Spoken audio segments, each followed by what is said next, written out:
creo que sí va a ser importante hablar un poquito de que sí tenemos ciertos datos, que la edad de la madre va asociada con qué tan frecuente o no es tener un bebito con síndrome de Down, pero pues recalcar también de que independientemente de eso, pues muchos casos se presentan en mujeres que no necesariamente son mayores, ¿no? Y es por el simple hecho de que pues tienen muchísimo más hijos, ¿no? O sea, es un factor que ya existe, ¿no? Y fíjate que eso es bien curioso, porque decimos siempre la edad de la mamá mayor de 35 años es un riesgo, ok. Y se manejan frecuencias de uno en 700, uno en 500, dependiendo de la edad. Ujú. Pero en general, y vamos a hablar de cada población es distinta, ¿dónde hay más embarazos? ¿En mayores de 35 o en menores de 35? Pues en menores de 35. Y entonces, aunque el porcentaje de riesgo es menor, como hay mayor número de embarazos ahí, pues vas a encontrarte más niños con trisomía 21 ahí. Entonces, la edad es un factor, pero no es el único factor. Y hay muchas situaciones que se les llama de novo, en donde ambos gametos están bien, el espermatozoide, el óvulo, y cuando se forma el cigoto en las divisiones celulares se genera el problema y muchas veces se genera un mosaico, es decir, un bebito con parte de células normales y parte de células alteradas, y otras desde el principio tiene casi toda la línea del cigoto alterada. Entonces, sí, es un riesgo, ¿no? Todo embarazo es un riesgo y tenemos que entenderlo así, pero podemos prevenirlo cuando se hacen los análisis de los padres. Decir, a ver, si soy portador de una traslocación, yo no estoy enfermo, pero tengo una alteración en mis cromosomas que compensó mi desarrollo. Eso lo explico rápido. Una traslocación es básicamente que se reacomodaron todos los cajoncitos, que yo debo de tener mis 46 cajoncitos, y entonces los sigo teniendo, pero acomodé cajones en un lado y en otro y encimé en un solo lugar el que estaba de más y ya quedó, cupo todo en 46, pero realmente hay 47. Pero a mí no me afectó porque mi cuerpo lo acomodó. Pero cuando ya va mi gameto, entonces mi gameto ya va a entregar uno de más. Y entonces ahí se va a ver el problema. Pero yo me puedo dar cuenta antes si me hago un análisis de un simple cariotipo y empiezo a hacer una definición de cómo estoy genéticamente antes de procrear. Creo que son cosas que olvidamos mucho, que no se hacen y siempre entramos a lo prenatal ya en el embarazo y puede ser muy importante el prenatal antes de la concepción.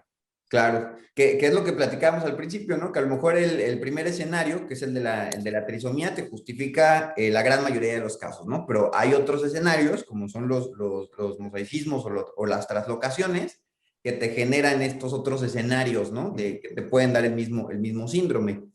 Y ahí, bueno, aquí veo otra pregunta que también la voy a comentar una vez porque ha comentado con esto que estamos platicando, que es si se hereda o no se hereda, ¿no? Y a lo mejor en los más comunes no necesariamente es como que sea un factor el que se tiene que se hereda, es más una alteración. Y aquí sí tenemos algo que vamos pasando de generación en generación, ¿no? En estos últimos casos, que aclaro, no son la gran mayoría, sin embargo, son escenarios que también pueden provocar síndrome de Down y en esos escenarios sí hay un factor que se hereda, ¿no? Sí estoy en lo correcto en este Sí, aspecto. es que de entrada hay que partir también de un punto. El paciente, ya sea hombre o mujer, con trisomía 21, puede tener una capacidad reproductiva, o Ujú. sea, y eso es bien importante de cuidar, especialmente en las niñas que su potencial es alto.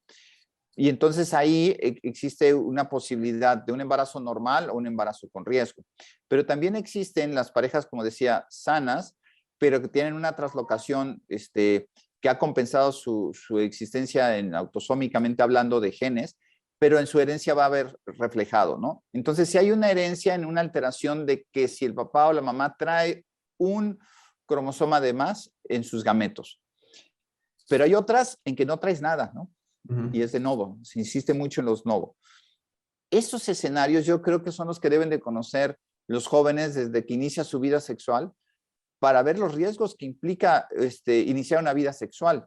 Pongo mucho con mis pacientes a veces el ejemplo de que un niño al año ya sabe caminar, ¿no? Y ya, vamos a empezar año y medio, 2 años, ya sabe caminar y ya va, corre, sube. Pero no vas a una calle principal y le dices, aquí te dejo y tú atraviésate cuando quieras y regresa cuando quieras. Pues no, a ese bebé lo van a atropellar.